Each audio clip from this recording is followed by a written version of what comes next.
प्यारा पिता बुलाता, प्यारा पिता बुलाता, पूरा हुआ सफर। हो गई है शाम, चलो लौट चले घर।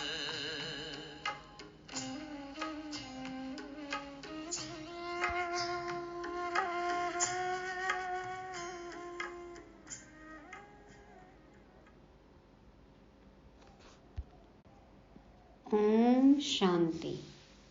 सभी स्वदर्शन चक्रधारी, नष्टो मोहा, निर्विघ्न, तंदुरुस्त सेवाधारियों को गॉडली मॉर्निंग। हो गई है शाम, चलो लौट चलें घर। बाबा आए हैं हमें घर ले जाने के लिए। नाटक अब पूरा हुआ कि हुआ, क्लाइमैक्स चल रहा है ना। लेकिन जाने से पहले अभी क्या करना है? बाबा आज कहते हैं अब सिर्फ थोड़े समय के लिए हमें पूरी दुनिया से, जो कि पुरानी पतित है, उससे संन्यास करना है, पवित्र बनना है। घर गृहस्थी में रहते हुए सब जिम्मेवारियां संभालते हुए बुद्धि योग बस एक बाप से लगाना है, सर्वगुण संपन्न बनना है। अब हमें सुख दुख दोनों की समझ आ गई है, तो सुख की दुनिया में जाने के लिए पुरुषार्थ करना है। भक्ति मार्ग में जो बातें हमने सुनी हैं, बाबा आज उसका असली अर्थ समझाते हैं। वर्णों के बारे में भी बात करते हैं। हर आत्मा को क्या चाहिए? शांति। तो कैसे, कब, कहाँ मिलेगी? बाबा ने तो हमें ये राज बता दिया है, तो ये हमें सबसे शेयर करना है। तभी तो डंका बजेगा ना कि भगवान धरती पर आ चुके हैं। तो अब चाहे कुछ भी हो, हमें अचल अडोल रहना है। आज मम्मा की भी छोटी सी मुरली है, वो भी सुनेंगे। तारीख है 5 नवंबर 2022। अपने 5 स्वरूपों को याद करना है। सुनते हैं परमात्मा महावाक्य। मीठे बच्चे, तुम्हें गृहस्थ व्यवहार में रहते सभी से तोड़ निभाना है। एक बार बेहद का संन्यास कर 21 जन्म की प्रारब्ध बनानी है। बाबा कहते तुम्हें गृहस्थ व्यवहार में रहते सभी से तोड़ निभाना है। कैसे निभाएंगे तोड़? एक बार सबसे तोड़ लो और फिर बाबा से जोड़ लो और फिर सबसे तोड़ निभाना एकदम सहज हो जाएगा। बाबा से जुड़े तो बाकी सबसे हम बुद्धि से तोड़ निभा सकते हैं। बाबा कहते एक बार बेहद का संन्यास करो, इस एक जन्म में पुरानी दुनिया को भूल जाओ, तो 21 जन्म की प्रारब्ध बन जाएगी। तो एक जन्म पुरुषार्थ करके हमें 21 जन्मों का भाग्य बनाना है। प्रश्न है, चलते फिरते कौन सी एक बात याद रहे तो तुम भी रूहानी यात्रा पर हो? उत्तर में बाबा कहते चलते फिरते याद रहे कि हम एक्टर हैं, हमको अब वापस घर जाना है। बाप यही याद दिलाते हैं, बच्चे मैं तुम्हें वापस ले जाने आया हूँ। इस स्मृति में रहना ही मन मना भव मध्याजी भव है। यही रूहानी यात्रा है जो तुम्हें बाप सिखलाते हैं। बाबा को याद करते करते हमें ये भी याद रहना चाहिए कि हम आत्माएं हैं, एक्टर हैं, अपना पार्ट बजा रहे हैं, लेकिन अब नाटक पूरा होने वाला है, हमें वापस घर जाना है। अपना मन बाप में लगाना है और वर्षे को याद करना है, मध्याजी भव और मन मना भव। दूसरा प्रश्न है आज, सदगति के लक्षण कौन से हैं? सदगति के लक्षण कौन से हैं? उत्तर, सर्वगुण संपन्न, 16 कला संपूर्ण, संपूर्ण निर्विकारी, मर्यादा पुरुषोत्तम, डबल अहिंसक। यह जो महिमा है, ये देवताओं की महिमा है ना, यही सदगति के लक्षण हैं जो तुम्हें बाप द्वारा प्राप्त होते हैं। बाबा से ही हमें सारे गुणों के खजाने मिलते हैं ना। हम 16 कला संपूर्ण बनते हैं, मर्यादा पुरुषोत्तम बनते हैं, विकार हमारे खत्म हो जाते हैं, हम काम कटारी चलाना छोड़ते हैं, स्थूल हिंसा, सूक्ष्म हिंसा, डबल अहिंसक बनते हैं, है ना। सब तरह की हिंसा हम छोड़ देते हैं। तो बाबा कहते हैं ये है सदगति के लक्षण। माना फिर हम सदगति कहाँ, सुख धाम में, जीवन मुक्ति में जा सकते हैं। गीत बजा, धीरज धर मनवा, सुख के दिन आए, नवयुग आया है ना। ओम शांति। बच्चे नंबरवार पुरुषार्थ अनुसार जानते हैं कि अब पुराना नाटक पूरा होता है। दुख के दिन बाकी कुछ घड़ियां हैं और फिर सदा सुख ही सुख होगा। अब तो अंतिम घड़ियां चल रही हैं। दुनिया देखो वेंटिलेटर पे है ना, विनाश करीब है, और उसके बाद सदा सुख ही सुख। जब सुख का पता पड़ता है तब समझा जाता है यह दुख धाम है। दोनों में बहुत अंतर है। कंपैरिजन हम कब कर सकते हैं, जब दोनों का अनुभव हो। तो बाबा कहते हैं सुख और दुख दोनों में बहुत अंतर है। अभी सुख के लिए तुम पुरुषार्थ कर रहे हो अथवा श्रीमत पर चल रहे हो। कोई को भी ये समझाना बहुत सहज है। अभी बाबा के पास जाना है, बाबा लेने आया है। गृहस्थ व्यवहार में रहते कमल फूल समान पवित्र रहना है, तोड़ जरूर निभाना है। घर गृहस्थी छोड़नी नहीं है। हाँ, बाबा का नाम बदनाम नहीं करना है। बाबा ने कभी नहीं कहा कि निवृत्ति मार्ग है। बाबा तो प्रवृत्ति मार्ग की स्थापना करते हैं ना। तो बाबा कहते हैं तोड़ जरूर निभाना है। जो हमारी जिम्मेवारियां हैं वो जरूर पूरी करनी है। अगर तोड़ ना निभाया तो जैसे सन्यासियों मिसल हो गए। हाँ, जैसे उन्होंने घर बार छोड़ दिया। जो तोड़ नहीं निभाते हैं उनको निवृत्ति मार्ग अथवा हठ योग कहा जाता है। अभी भगवान राजयोग सिखलाते हैं जो हम सीखते हैं। भारत का धर्म शास्त्र है गीता, सन्यासियों का है हठ योग। घर बार छोड़ जंगल में चले जाना। उन्हों को जन्म बाई जन्म सन्यास करना पड़ता है, क्योंकि उनमें पवित्रता होती है, ब्रह्मचर्य होता है, तो संस्कार वैसे ही होते हैं। तो फिर जब अगला जन्म होता है तो उनके वो संस्कार इमर्ज हो जाते हैं पवित्रता के। तो जन्म बाई जन्म संन्यास करना पड़ता है।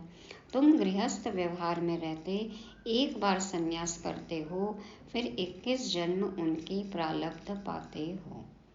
या यदि कुछ अल्पकाल की प्राप्ति चाहिए तो उनको एक जन्म में उन्होंने धारणा की, फिर अगले जन्म में जब करेंगे पुरुषार्थ धारणा तब उसका फल मिलेगा। और यहाँ हम एक बार करते हैं तो हमें 21 जन्मों के लिए मिल जाता है। तो बाबा कहते हैं उन्हों का है हद का संन्यास, तुम्हारा है बेहद का संन्यास। तुम्हारे राजयोग का तो बहुत गायन है। भगवान ने राजयोग सिखाया था। भगवान ऊंचे ते ऊंचे को ही कहा जाता है। श्री कृष्ण भगवान हो न सके। बेहद का बाप है ही निराकार। बेहद की बादशाही वही दे सकते हैं। यहाँ गृहस्थ व्यवहार से नफरत नहीं की जाती है। हाँ, बाबा तो बल्कि युगलों को और भी प्यार करते हैं ना, उनका उत्साह बढ़ाते हैं, नफरत थोड़ी करते हैं। बाप कहते हैं यह अंतिम जन्म गृहस्थ व्यवहार में रहते पवित्र बनो। पतित पावन कोई सन्यासी को कह नहीं सकते। वह भी पावन दुनिया चाहते हैं।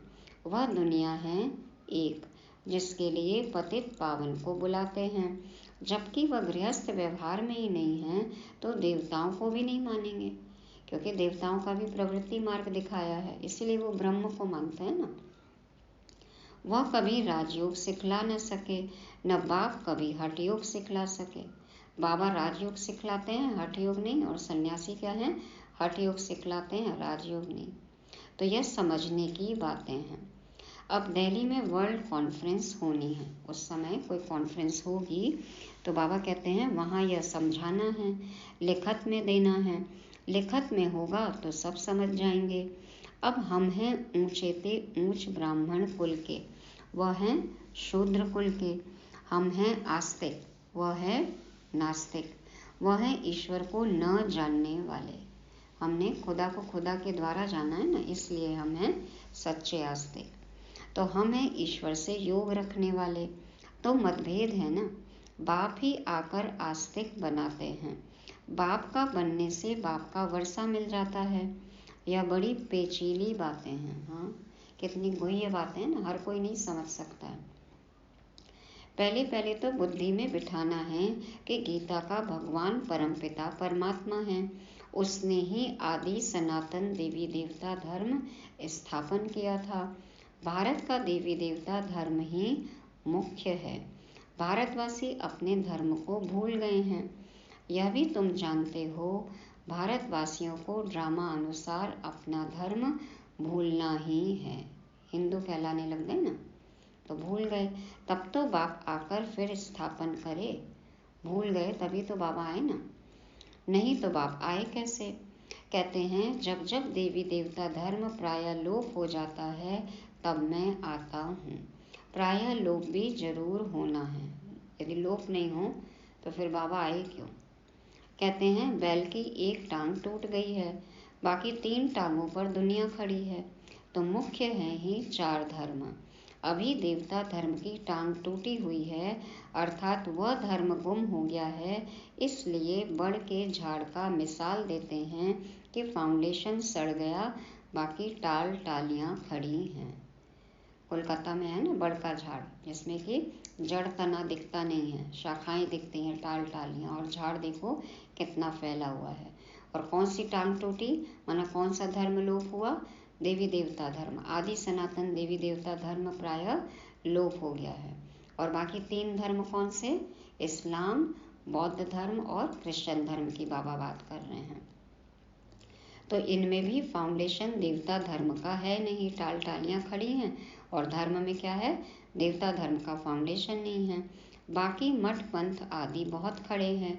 तुम्हारी बुद्धि में अब सारी रोशनी है। रोशनी है माना ज्ञान है।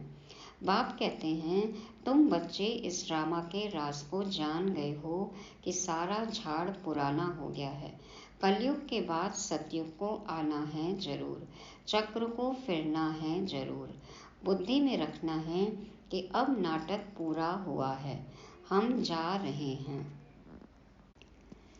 चलते फिरते यह याद रहे कि अब हमको वापस जाना है। हाँ, हो गई है शाम, लौट चले अब घर। नाटक पूरा हो रहा है, हमें जाना है।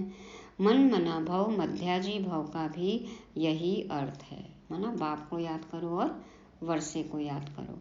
कोई भी बड़ी सभा में भाषण आदि करना है तो यही समझाना है कि परम पिता परमात्मा फिर से कहते हैं, हे बच्चे, देह सहित देह के सब धर्म त्याग, अपने को आत्मा समझ बाप को याद करो तो पाप दग्ध होंगे। देह सहित देह के धर्म माना देह और देह के संबंधी, देह के पदार्थ और देह का स्वभाव संस्कार, इनको भूलकर हमें परमात्मा को याद करना है तो पाप दग्ध होंगे। मैं तुमको राजयोग सिखलाता हूँ। गृहस्थ व्यवहार में रहते कमल फूल समान बन मुझे याद करो। पवित्र रहो, नॉलेज को भी धारण करो। अभी सब दुर्गति में हैं। सतयुग में देवताएं सदगति में थे, फिर बाबा आकर सदगति करते हैं। सर्वगुण संपन्न, 16 कला संपूर्ण, संपूर्ण निर्विकारी, मर्यादा पुरुषोत्तम, डबल अहिंसक, यह है सदगति के लक्षण। यह लक्षण कौन देते हैं? बाप। उनके फिर लक्षण क्या हैं? बाबा की महिमा क्या है? वह ज्ञान का सागर, शांति का सागर, पवित्रता का सागर, सुख का सागर है। उनकी महिमा बिल्कुल अलग है। ऐसे नहीं सब एक ही एक है, हाँ सब एक जैसे हैं, सब भगवान हैं, ऐसे थोड़ी है। ऐसे नहीं, सब एक ही एक है।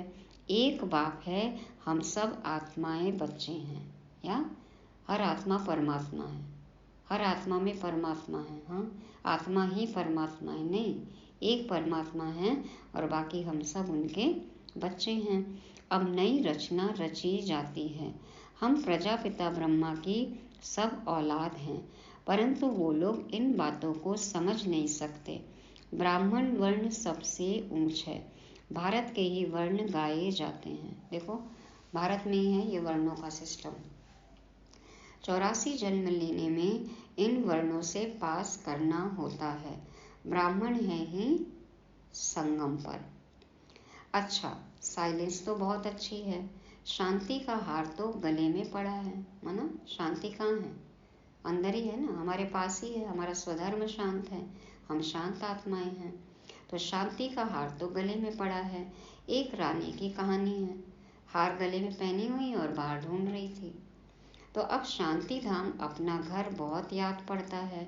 चाहते सब है शांति घर में जाएं, परंतु रास्ता कौन बताए? शांति के सागर बाप के सिवाय कोई बता न सके। बाप की महिमा अच्छी है। शांति का सागर, आनंद का सागर, ज्ञान का सागर, मनुष्य सृष्टि का बीज रूप। कितना रात दिन का फर्क है।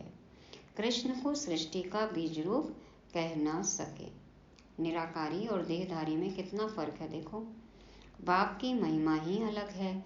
सर्वव्यापी कहने से महिमा सिद्ध नहीं होती। ऐसे भी नहीं परमात्मा बैठ अपनी पूजा करेंगे। हाँ, सब में परमात्मा है तो क्या खुद ही की पूजा खुद कर रहे हैं? परमात्मा सदैव पूज्य है, वह कभी पुजारी नहीं बनता। हम बनते हैं पुजारी और अपनी पूजा करते हैं, है ना, अपने पूज्य रूप को याद करते हैं। तो ऊपर से जो भी आते हैं वह पूज्य से पुजारी बनते हैं। पॉइंट्स तो बहुत हैं। अब देखो, आते तो कितने ढेर हैं, परंतु निकलते कोटों में कोई है।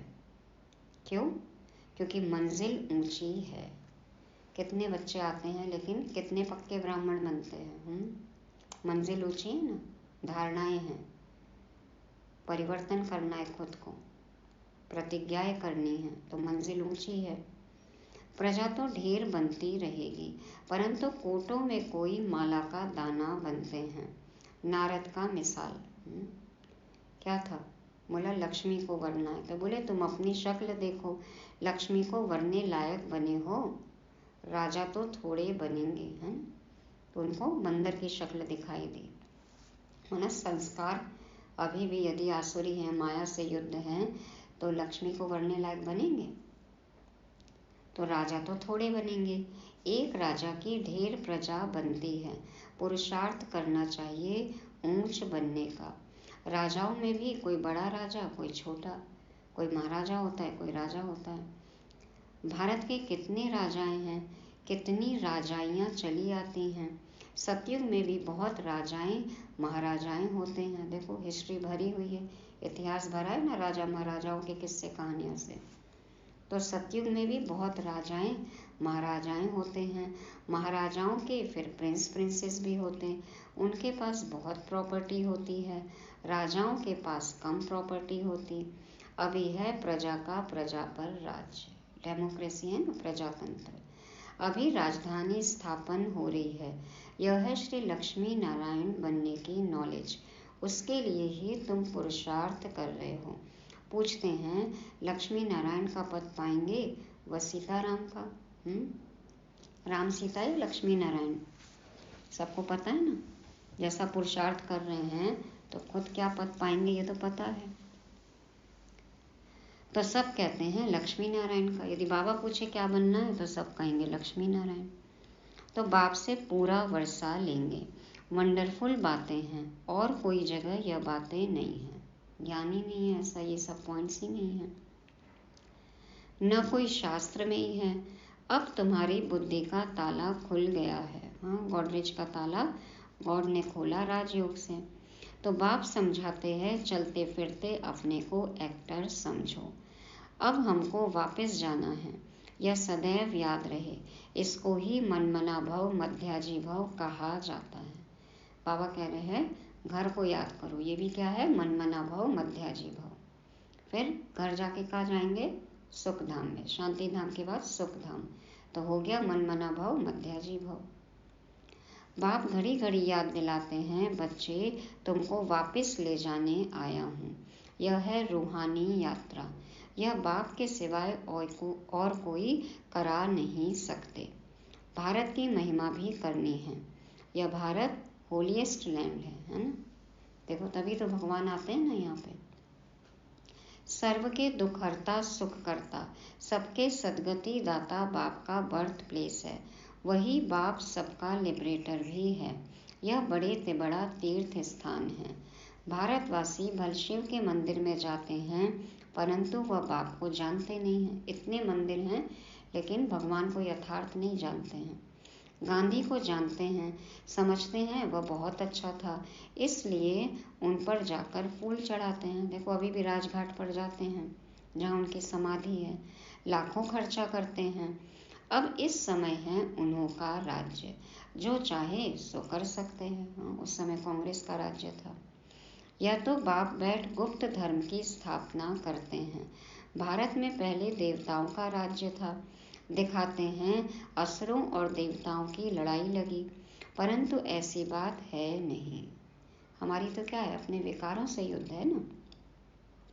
यहाँ युद्ध के मैदान में माया पर जीत पाई जाती है। माया पर जीत तो जरूर सर्वशक्तिमान बाप ही पहनाएंगे। बाप ही रावण राज्य से छुड़ाए राम राज्य की स्थापना कर रहे हैं। बाकी वहाँ लड़ाई आदि की बात होती नहीं। अभी देखो मनुष्यों में शक्तिवान कौन है अभी? क्रिश्चियन लोग हैं। वह सब पर जीत पहन सकते हैं, है ना। कितनी पावर है अभी। तो बाबा कहते हैं परंतु वह विश्व का मालिक बने यह कायदा नहीं है। कितने बॉम्ब्स हैं, कितने हथियार हैं, कितना धन है, बाबा कहते फिर भी ये बाहुबल से तो जीत नहीं पा सकते ना, विश्व के मालिक नहीं बन सकते, कायदा नहीं है। इस राज को तुम ही जानते हो। इस समय सर्वशक्तिमान राजधानी कृष्ण की है, नहीं तो उन्हों की संख्या सबसे कम होनी चाहिए क्योंकि लास्ट में आए हैं। परंतु तीनों धर्मों में यह सबसे तीखा है। कितनों को देखो कन्वर्ट किया ना, शिक्षाएं भी दी, धन भी दिया, नौकरी भी दी, हर तरह से करके कितनों को क्रिश्चियन बनाया। तो बाबा कहते हैं उनके पास पावर तो है अभी, सबको हाथ में लेकर बैठे हैं। हाँ, सबको हाथ में कर बैठे हैं, अपनी तरफ कर लिया है ना। अंग्रेजों ने भी देखो कहाँ कहाँ नहीं राजाई की है, कितने देश को गुलाम बनाया है। बाबा अमेरिका और लंदन की बात करते हैं ना, जहाँ क्रिश्चियन हैं। तो बाबा कहते हैं कि सबको हाथ में कर बैठे हैं, यह भी ड्रामा बना हुआ है। इन द्वारा ही फिर हमको राजधानी मिलनी है। ड्रामा बना हुआ है, इन द्वारा ही फिर हमको राजधानी मिलनी है। कहानी भी है, दो बंदर लड़े, माखन तीसरे को मिल जाता है। न्यूक्लियर वॉर होगी, बाबा कहते हैं ना नेचुरल कैलेमिटीज, न्यूक्लियर वॉर, और इंडिया में क्या होगा, गृह युद्ध होगा, सिविल वॉर। तो राजाई किसके हाथ में आ जाएगी? हमारे हाथ में, बाबा के बच्चों के हाथ में। माखन मिल जाएगा। वह आपस में लड़ते हैं, माखन भारतवासियों को मिल जाता है। कहानी तो पाई पैसे की है, सीधी सादी कहानी है। पता है कि भारत ही फिर से विश्व गुरु बनेगा। अर्थ कितना बड़ा है, कहानी पाई पैसे की है, अर्थ कितना बड़ा है। कितनी बड़ी बात है कि देखो योग बल से हम विश्व की बादशाही पालेंगे। तो मनुष्य एक्टर होते भी ड्रामा को नहीं जानते। ड्रामा का एक एक सीन हमें अब पता है। तो इस ज्ञान को समझते फिर भी गरीब हैं। बाबा कहते हैं इस ज्ञान को कौन समझेगा? जिसने बुद्धि से बाप को सब कुछ सरेंडर कर दिया ना। इस ज्ञान को समझते फिर भी गरीब हैं। साहूकार लोग कुछ भी नहीं समझते क्योंकि वो तो अपने ही नशे में चूर हैं। धन का नशा है, पद पोजीशन का नशा है। गरीब निवास पतित पावन बाप ही गाया हुआ है। अब प्रैक्टिकल में पार्ट बजा रहे हैं। बड़ी बड़ी सभाओं में तुमको समझाना है। विवेक कहता है कि धीरे धीरे वाह वाह निकलेगी। देख ही रहे हैं ये सब सीन आसपास। तो लास्ट मोमेंट में डंका बजना है। अभी तो बच्चों पर गृहचारी बैठती रहती है। शुरू में तो ब्रह्मा कुमारी इसको एक्सेप्ट नहीं किया था ना, दरवाजा ही बंद कर लेते थे। बाबा बोले घबराओ मत, धीरे धीरे डंका बजेगा, वाहवाही निकलेगी। तो बाबा कहते हैं अभी तो बच्चों पर गृहचारी बैठती रहती है। लाइन क्लियर नहीं है, विघ्न पड़ते रहते हैं। जितना पुरुषार्थ करेंगे उतनी ऊंच प्रारब्ध मिलेगी। पांडवों को 3 पैर पृथ्वी के नहीं मिलते थे। अभी का यह गायन है। देखो अज्ञातवास में भी जब रहना था तो कितनी कोशिश की ना उन्होंने। तो बाबा यही कहते हैं कि ये सब अभी का गायन है, कि अभी कोई सुनना नहीं चाहता। 60s की बात है ये, लेकिन अब तो बहुत ही मान सम्मान देते हैं। तो बाबा कहते कि ये तो अभी का गायन है, परंतु यह किसको पता नहीं है कि वही फिर विश्व के मालिक बनेंगे। अभी बोलो किसी को कि हम विश्व के मालिक बनेंगे, तो ऊपर से नीचे तक कैसे घूरेंगे हमको? हाँ, करेंगे ना ऐसे? क्या सोचेंगे मन में? हाँ, चलो अपने अपने आप समझ जाओ। तो बाबा कहते हैं प्रैक्टिकल में तुम बच्चे अब जानते हो, इसमें अफसोस नहीं किया जाता है। कल्प पहले भी ऐसे हुआ था। ड्रामा के पट्टे पर खड़ा रहना है, हिलना नहीं चाहिए। ड्रामा के पट्टे पर अचल अडोल रहो। पहले भी ऐसा हुआ था, पहले भी लोगों ने नकारा था, बाद में अपनाया था, बाद में वाहवाही हुई थी। तो दिल शिकस्त नहीं होना है ना। बाबा कहते हैं हिलना नहीं चाहिए। अब नाटक पूरा होता है, चलते हैं सुख धाम में। पढ़ाई ऐसी पढ़ें जो ऊंच पद पा लेवें। बाबा कहते हैं ऐसी पढ़ाई करो, ऐसी सेवा करो जिससे ऊंच पद मिल जाए। अच्छा, मीठे मीठे सिक्के लदे रूहानी बच्चों प्रति माता पिता बाप दादा का याद प्यार और गुड मॉर्निंग। रूहानी बाप की रूहानी बच्चों को नमस्ते। हम रूहानी बच्चों की रूहानी बाप दादा को याद प्यार, गुड मॉर्निंग और नमस्ते। शुक्रिया बाबा, शुक्रिया। धारणा के लिए मुख्य सार पहला पॉइंट है, किसी भी बात का अफसोस नहीं करना है। अपनी बुद्धि की लाइन सदा क्लियर रखनी है। गृहचारी से अपनी संभाल करनी है। दूसरा, गृहस्थ व्यवहार से तोड़ निभाना है, नफरत नहीं करनी है, कमल फूल समान रहना है, आस्तिक बन सबको आस्तिक बनाना है। बाबा ने जो हमें ज्ञान सिखाया है वो औरों के साथ भी शेयर करना है। पर क्या कहना है? बताते समय बाबा ने बताया था ना कि शिव बाबा ऐसा समझाते हैं, परमात्मा ऐसा कहते हैं, भगवान ने ऐसा कहा है, बाबा ने ऐसा कहा है। बाबा कहते हैं वरदान है, बड़ी दिल रख सेवा का प्रत्यक्ष फल निकालने वाले विश्व कल्याणकारी भव।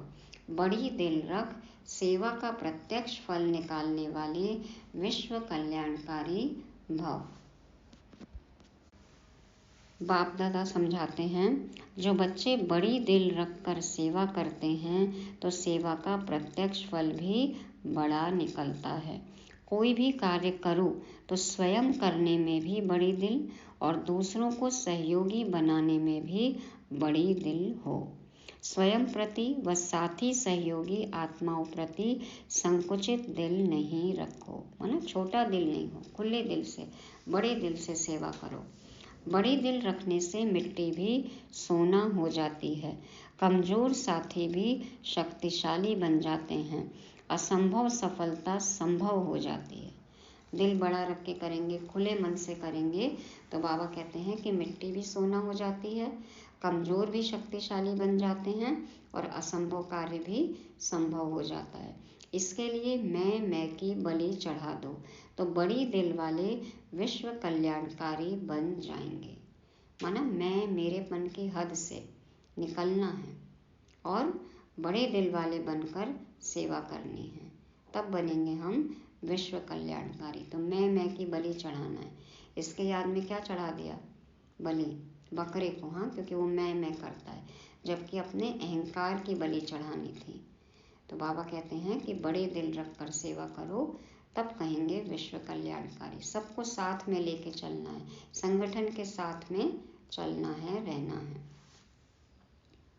स्लोगन है, कारण को निवारण में परिवर्तन करना ही शुभ चिंतक बनना है। कारण को निवारण में परिवर्तन करना ही शुभ चिंतक बनना है।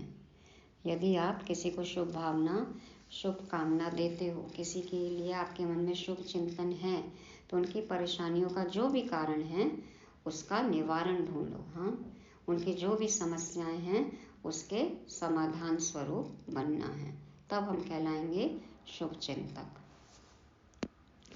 अब है मातेश्वरी जी के अनमोल महावाक्य, मम्मा कहती हैं, तुम मात पिता हम बालक तेरे, तुमरी कृपा ते सुख घनेरे। अब यह महिमा किसके लिए गाई हुई है? अवश्य परमात्मा के लिए गायन है, क्योंकि परमात्मा खुद माता पिता रूप में आए इस सृष्टि को अपार सुख देता है। जरूर परमात्मा ने कब सुख की सृष्टि बनाई है, तभी तो उनको माता पिता कहकर बुलाते हैं। परंतु मनुष्यों को यह पता ही नहीं कि सुख क्या चीज है। जब इस सृष्टि पर अपार सुख थे, तब सृष्टि पर शांति थी, परंतु अब वो सुख नहीं है। अब मनुष्य को यह चाहना उठती अवश्य है कि वो सुख हमें चाहिए। फिर कोई धन पदार्थ मांगते हैं, कोई बच्चे मांगते हैं, कोई तो फिर ऐसे भी मांगते हैं कि हम पतिव्रता नारी बने। हर एक की चाहना तो सुख की ही रहती है ना। किसी को धन चाहिए, किसी को परिवार चाहिए, किसी को बच्चा चाहिए, किसी को पति चाहिए, किसी को पत्नी चाहिए। तो कहीं न कहीं सुख जो है वो ढूंढ रहे हैं। तो परमात्मा भी कोई समय उन्हों की आश अवश्य पूर्ण करेंगे। तो सतयुग के समय जब सृष्टि पर स्वर्ग है, तो वहाँ सदा सुख है। जहाँ स्त्री कभी विधवा नहीं बनती, तो वो आश सतयुग में पूर्ण होती है। क्योंकि इच्छा से शरीर छोड़ते हैं ना, स्वेच्छा से आयु पूर्ण होती है, अकाले मृत्यु नहीं होती, दुर्घटना नहीं होती, तो स्त्री विधवा नहीं बनती, तो वो आश सतयुग में पूर्ण होती है। माना देखो, युगल में स्त्री ही पहले शरीर छोड़ेगी, इसका मतलब है ना, तभी तो वो विधवा नहीं बनेगी। तो ये आश सतयुग में पूर्ण होती है, जहाँ अपार सुख है। बाकी तो इस समय है ही कलयुग। इस समय तो मनुष्य दुख ही दुख भोगते हैं। और वहाँ ये समझ भी तो है ना कि आत्मा ने शरीर छोड़कर दूसरा चोला ले लिया, तो दुखी नहीं होंगे ना, खुद को विधवा नहीं समझेंगे।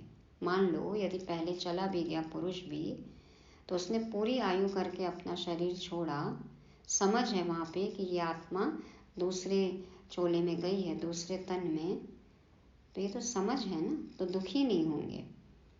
और यहाँ तो देखो विधवाएं रोती रहती हैं। तो मम्मा वही समझाती हैं कि वहाँ स्त्री कभी विधवा नहीं बनती, तो वो आश सतयुग में पूर्ण होती है, जहाँ अपार सुख है। बाकी इस समय तो कलयुग है, इस समय तो मनुष्य दुख ही दुख भोगते हैं। बाकी जब मनुष्य अति दुख भोगते हैं, तो कह देते हैं कि प्रभु का भाना मीठा करके भोगना है।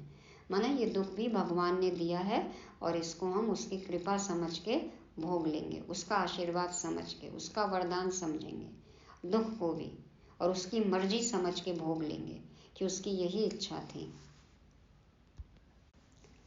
परंतु जब स्वयं परमात्मा आकर हमारे सारे कर्मों का खाता चुकतो करता है, तभी हम कहेंगे, तुम मात पिता हम बालक तेरे, तुमरी कृपा ते सुख घनेरे। तो बाबा आते हैं, हमें ज्ञान देते हैं। बाबा का आना, हमें समझाना, ये है उनकी कृपा। और फिर उस श्रीमत पर चलकर हम अपने क्या करते हैं, पहले विकर्म विनाश करते हैं योग करके, और फिर श्रीमत पर चल के श्रेष्ठ कर्म करते हैं, तो हमारा जमा का खाता होता है, सुख का खाता बनता है। और फिर हम सतयुग में जाते हैं, जहाँ घनेरे सुख होते हैं। हम अपने पुरुषार्थ की प्रारब्ध भोगते हैं। इसलिए हम कहते हैं कि तुम मात पिता हम बालक तेरे, तुमरी कृपा ते सुख घनेरे। बाबा आए और हमको सुख की दुनिया में ले गए, वहाँ जाने का रास्ता बताया, है ना। अच्छा, ओम शांति। तो ये थी आज की साकार मुरली, जिसका सुनते हैं सार। गृहस्थ व्यवहार में रहते सभी से है तोड़ निभाना, बाप द्वारा प्राप्त सद्गति के लक्षणों को है अपनाना। मन मना भव मध्याजी भव, अब वापस घर है जाना। विश्व कल्याणकारी बन सबको है आस्तिक बनाना। ओम शांति।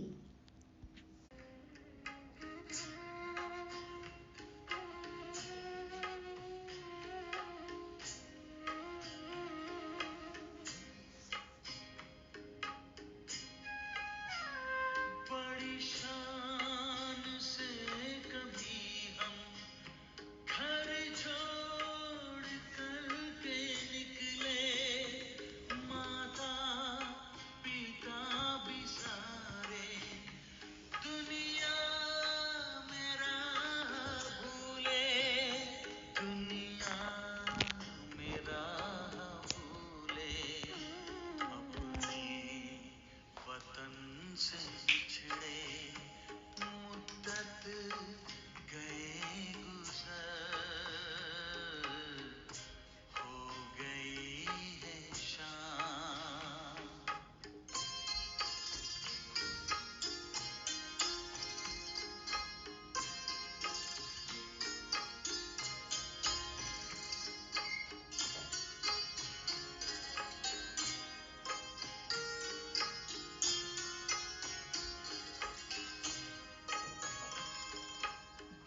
जार से निकाला, बड़े प्यार से उठाकर पलकों में है संभाला, पलकों में है संभाला। पाकर के प्यार प्रभु का किस्मत गई संवर, हो गई है शाम।